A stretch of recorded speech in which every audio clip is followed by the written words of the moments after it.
Private company के pilot के साथ की गई लूटपाट। लूटपाट के दौरान पायलट जख्मी हो गया। इसमें 5 लोग शामिल थे। ये मामला किशनगढ़ थाने में दर्ज करवाया गया। पुलिस ने कार्रवाई के दौरान 3 आरोपियों को गिरफ्तार कर लिया है और 2 आरोपी अभी भी फरार हैं। आइए देखते हैं हमारे संवाददाता प्रियंका झा की ये रिपोर्ट। आईआईटी फ्लाईओवर पे 2 और 3 तारीख की रात एक प्राइवेट कंपनी के पायलट के साथ लूटपाट की वारदात को दिल्ली पुलिस ने सुलझा लिया। इस पूरे मामले में भी 3 लोगों को गिरफ्तार किया गया है, जबकि 2 आरोपी अभी गिरफ्त से बाहर हैं। पूरा मामला किशनगढ़ थाने में दर्ज हुआ था, जहां पर एटीएस और साथ ही साथ किशनगढ़ थाने की टीम ने इस केस को वर्कआउट करते हुए 3 लोगों को गिरफ्तार किया है।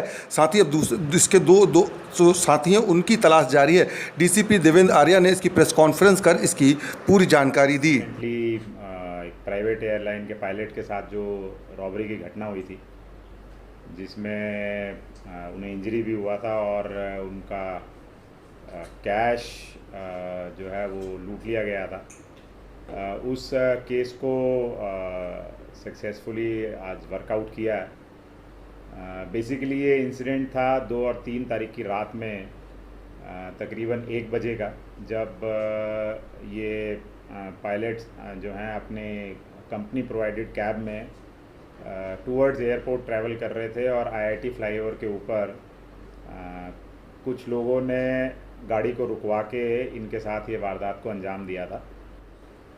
तो उस रूट की पूरी रेकी करी हमने और उस पर जितना भी सीसीटीवी फुटेज अवेलेबल हो पाया, उससे पहला केस में क्लू मिला जिसमें ये क्लियर हुआ कि एक स्कूटी इस्तेमाल की गई है वाइट कलर।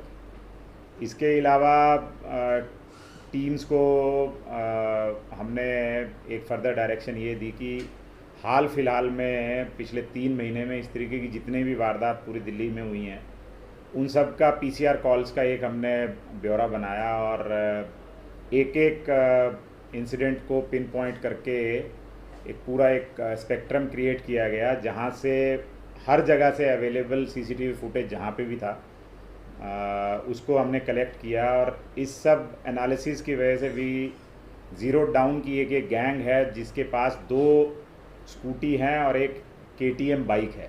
एटीएस जिसने इस केस को खोलने में प्राइम जिम्मेवारी और अहम रोल निभाया है, उनको स्टाफ को एक इन्फॉर्मेशन मिली कि इस तरीके की गाड़ी पे कुछ लोग जो हैं मदनगीर एरिया में देखे गए हैं और ये वो लोग हैं जिन पे पहले भी क्रिमिनल इन्वॉल्वमेंट्स रही हैं। इस इन्फॉर्मेशन को जब फर्दर डेवलप किया गया और हमारी टीम्स ने वहाँ पे बैठ के सर्वेलेंस जब शुरू किया गया, तो सबसे पहले एक क्रिमिनल का नाम सामने आया कि राहुल नाम का एक लड़का है जो कि पहले ठक ठक गैंग चलाया करता था। वो आजकल नया गैंग बना रहा है और वो इस इंसिडेंट में हो सकता है। इस इन्फॉर्मेशन को फर्दर डेवलप किया गया तो पता चला कि राहुल के पास भी एक स्कूटी है। तो इमीडिएटली एक ट्रैप लगाया गया और जिसमें सक्सेसफुली हम राहुल को उठा पाए। राहुल की इंटेरोगेशन से और उसके जो क्राइम हिस्ट्री जो रही है उसको स्टडी करके हमने एक और सस्पेक्ट पे ज़ीरो डाउन किया, जो कि इसका रिलेटिव ही है, जिसका नाम है सिल्वा। सेकंड जो अरेस्ट हुई, जिसको उठाया गया, वो सिल्वा नाम का क्रिमिनल निकला। सिल्वा की जब इंटेरोगेशन हुई तो पूरा जो एमओ है और जो पूरा इंसिडेंट है वो सामने आया। सिल्वा ने हमें बताया कि राहुल और सिल्वा जो 2 मेन ऑपरेटिव हैं इस गैंग के, और पहले ठक ठक की एक्टिविटी को अंजाम दिया करते थे। बेसिकली ये दोनों लोग ओरिजिनली तमिलनाडु से हैं और गैंग में जो मेंबर्स रखते हैं वो भी तमिलनाडु से ही रखते हैं और मेन एमओ जो है वो ठक ठक की एक्टिविटी ही रहा है। और रिसेंटली अपने आप को पॉपुलराइज करने के लिए और जो लूट है उसको बढ़ाने के लिए इन्होंने ये फैसला किया कि अब हम रॉबरीज किया करेंगे, हाईवे पे गाड़ीज़ को टारगेट किया करेंगे ताकि ज़्यादा पैसा मिल पाए।